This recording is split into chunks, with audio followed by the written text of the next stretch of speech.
Hi అండి. ఈరోజు నేను చేసే రెసిపీ వచ్చేసి ఫిష్ కర్రీ, చేపల పులుసు. దీనికి కావాల్సింది చేపల్ని ఫస్ట్ ఉప్పు వేసి బాగా కడుక్కొని ఉంచుకోవాలి. దానికి ఉప్పు, పసుపు, కారం ఈ మూడు మంచిగా కలిపేసుకొని ఒక హాఫ్ అన్ అవర్ పక్కన పెట్టుకేసుకొని ఉంచుకోవాలి. తర్వాత ఆనియన్స్, పచ్చిమిర్చి, కరివేపాకు, కొత్తిమీర ఇవన్నీ కట్ చేసుకొని పక్కన పెట్టుకొని ఉంచుకొని దానికి చేపలకు తగ్గట్టు ఎంత కావాలో అంత చింతపండు నానబెట్టుకొని ఉంచుకోవాలి. తర్వాత ధనియాలు, జీలకర్ర, మెంతులు ఒక్కొక్కటిగా సపరేట్గా వేయించుకొని సపరేట్గా ఉంచుకోవాలి. అన్నీ ఒకటేసారి మిక్సీ పట్టేసుకోవచ్చు, బట్ వేయించుకునేటప్పుడు సపరేట్గా వేయించుకోవాలి. ఎలా అంటే జీలకర్ర తొందరగా మాడిపోతుంది, ధనియాలు కొంచెం స్లోగా వేగుతాయి, మెంతులు కూడా కొంచెం స్లోగా, అలా కాబట్టి సపరేట్గా వేయించేసుకొని ఒక గిన్నెలో వేసుకొని ఉంచుకోవాలి. తర్వాత వీటన్నిటిని కలిపి మిక్సీ పట్టేసుకోవాలి, మెత్తటి పౌడర్ లాగా. ప్లీజ్ అండి, నేను కొత్తగా ఈ ఛానల్ని స్టార్ట్ చేశాను. ప్లీజ్ నా ఛానల్ని లైక్ చేసి, సబ్స్క్రైబ్ చేసి, షేర్ చేయండి. నాకు కూడా కొంచెం సపోర్ట్ ఇవ్వండి ప్లీజ్. తర్వాత ఆనియన్స్, అదే పెంక మీద ఆనియన్స్ వేసుకొని బాగా ఫ్రై చేసుకోవాలి. ఎంత అంటే గోల్డెన్ కలర్ వచ్చే వరకు. మనకు తొందరగా కలర్ రావాలంటే, కొంచెం తొందరగా వేగాలి అంటే ఆయిల్, కొంచెం ఉప్పు వేసేసుకున్నాం అనుకోండి, తొందరగా వేగిపోతాయి.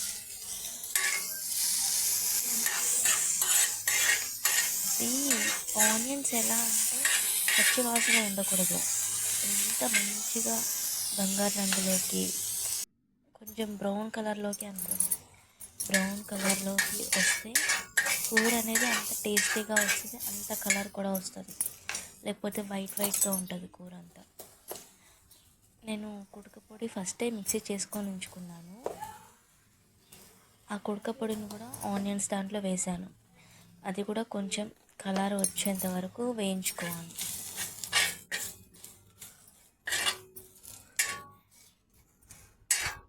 ఓకే అండి, చూడండి, నాకు వీడియో ఎడిటింగ్ కానీ మాట్లాడడం కానీ కొత్త. ఎలా మాట్లాడాలి, ఎలా ఎడిట్ చేయాలి అనేది కూడా కొంచెం తడబాటుగానే ఉంది. నేను ఆనియన్స్ వేయించేసుకునేటప్పుడే కొంచెం కొత్తిమీర, కరివేపాకు అలాంటివి దాంట్లోనే వేయించేస్తాను. ఎలా అంటే పచ్చివాసన పోతాయి. మనం మిక్సీ పట్టేసినప్పుడు అది ఏరేసి పక్కకు పెట్టాలన్నమాట. ఇప్పుడు మనం వేసామనుకోండి, పిల్లలు కొంతమంది పెద్దవాళ్ళైనా సరే మొత్తం ఏరేసి పక్క పెడుతూ ఉంటారు. అలా పక్క పెట్టేయకుండా మిక్సీ పట్టేసుకోవచ్చు. ఇప్పుడు ధనియాల పొడి అవన్నీ ఇంచేసి ఉంచాను కదా, ధనియాలు, జీలకర్ర, మెంతులు, అవి మిక్సీ పట్టేసుకొని ఉంచుకున్నాను. నెక్స్ట్ ఆనియన్, కుడక పొడి కూడా మిక్సీ పట్టేసుకొని ఉంచుకున్నాను. ఒక కడాయిలో ఆయిల్ పోసుకొని, నాన్ వెజ్ వాటికి ఆయిల్ కొంచెం ఎక్కువనే పడుతుందండి. ఇంకొకటి ఎలా అంటే, నాన్ వెజ్ ఐటమ్స్లో నేను ఆవాలు వేయను, ఓన్లీ జీలకర్ర, వేరే మసాలా ఐటమ్స్ ఏంటి ఆకు, పత్త, అంటే మామూలుగా ఫిష్ కర్రీకి, మటన్కి వేసే మసాలాలు దీనికి వేయని అవసరం లేదు. ఓన్లీ ధనియాలు, మెంతులు, జీలకర్ర ఉంటే అది సూపర్ టేస్ట్ అవుతుంది. నేను ఓన్లీ జీలకర్రనే వేసాను చూడండి. తర్వాత ఆనియన్స్ వేసాను. దీంట్లో కూడా ఆనియన్స్ అనేది బ్రౌన్ కలర్లోకి రావాలి, మంచిగా వేయించుకోవాలి. తొందరగా ఇప్పుడు ఆనియన్స్ వేగకన్నా ముందే మనం అల్లం వెల్లుల్లి పేస్ట్ వేసామనుకోండి, తొందరగా వేగవు, అడుగు పడిపోతుంది, తొందరగా మాడిపోతుంది అల్లం వెల్లుల్లి పేస్ట్ వల్ల. తర్వాత పచ్చిమిర్చి వేసాను ఆనియన్స్లో, కొంచెం కరివేపాకు. ఆ కరివేపాకు కూడా అంటే చాలా వేస్తాను, అందుకే మిక్సీలో వేసిందే కాకుండా దీంట్లో కూడా వేసాను. చూడండి కలర్ ఎలా మారుతుందో లైట్గా.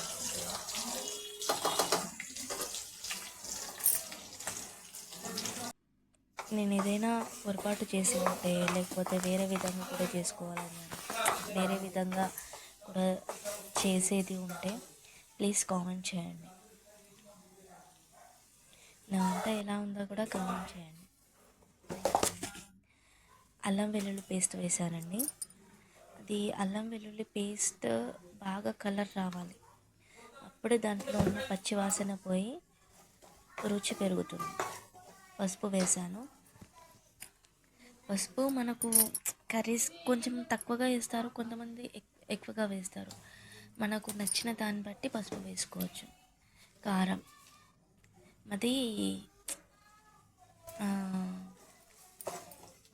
మాది ప్యాకెట్ కారం కాదండి, మేమే మిరపకాయలు కొని పట్టుకొచ్చుకుంటాం అన్నమాట.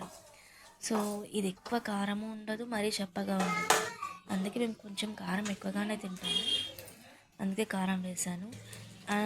ఇంకా చేపలో కూడా కారం పట్టేసి ఉంచాను కదా, అది ఇది సరిపోయింది. ఉప్పు కూడా వేసాను, బాగా కలిపి. కొంతమంది ఎలా అంటే పులుసులో చేప ముక్కలు వేస్తారు, అలా వేస్తే టేస్ట్ రాదండి. కొంచెం నూనెలో కొంచెం మినిట్స్ అలా ఫిషెస్ని వేయించుకున్న తర్వాత, అలా వేయించుకుంటే ఆ నూనె, ఉప్పు, కారం, అల్లం మసాలా మొత్తము ఫిషెస్ ముక్కలకి పడుతుంది. చేప ముక్కలకు పట్టి ముక్క కూడా టేస్ట్ వస్తుంది, పులుసు కూడా చాలా బాగుంటుంది. కానీ చేప ముక్క తొందరగా ఉడికిపోయి ముక్క అనేది విరిగిపోతుంది కాబట్టి స్లోగా చేసుకోవాలి. నేనే ఫోన్ పట్టుకొని నేనే వీడియో తీసుకునేసరికి కొంచెం ఇబ్బందిగా ఉంది, అందుకే మా బాబు పట్టాడు కొద్దిసేపు ఫోన్.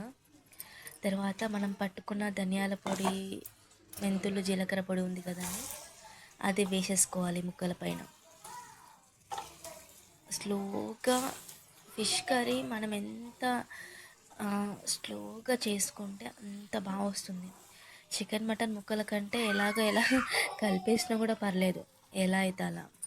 కానీ ఫిషెస్ ముక్కలు చాలా సాఫ్ట్గా తొందరగా ఉడికిపోతాయి కాబట్టి మెల్లిగా కలుపుకోవాలి.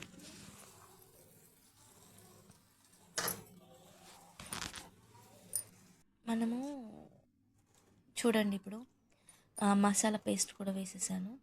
మసాలా పేస్ట్ వేసిన తర్వాత కూడా కొంచెం లైట్గా కలుపుకోవాలి. ఎలా అంటే మసాలా కొంచెం రంగు వస్తుంది. ఇదేంటి మసాలా, కుడక ఉల్లిగడ్డ పేస్ట్ అని చెప్పాను కదా, అది కొంచెం కలర్ మారి ఇదవుతుంది. నాకు 1.5 kg అండి ఫిష్, దాని తగ్గట్టు చింతపండు రసం తీసుకున్నాను. నేను కొలవలేదు చింతపండు రసం ఎంత అని, చింతపండు ఎంత అని, దాని తగ్గట్టు నేను తీసేసుకున్నాను. మీకు కొంతమంది పులుపు ఎక్కువగా తింటారు, తక్కువగా తింటారు, దానికి తగ్గట్టు మీరు తీసుకోండి. చూడండి స్మెల్ ఎంత బాగా వస్తుందో అసలు.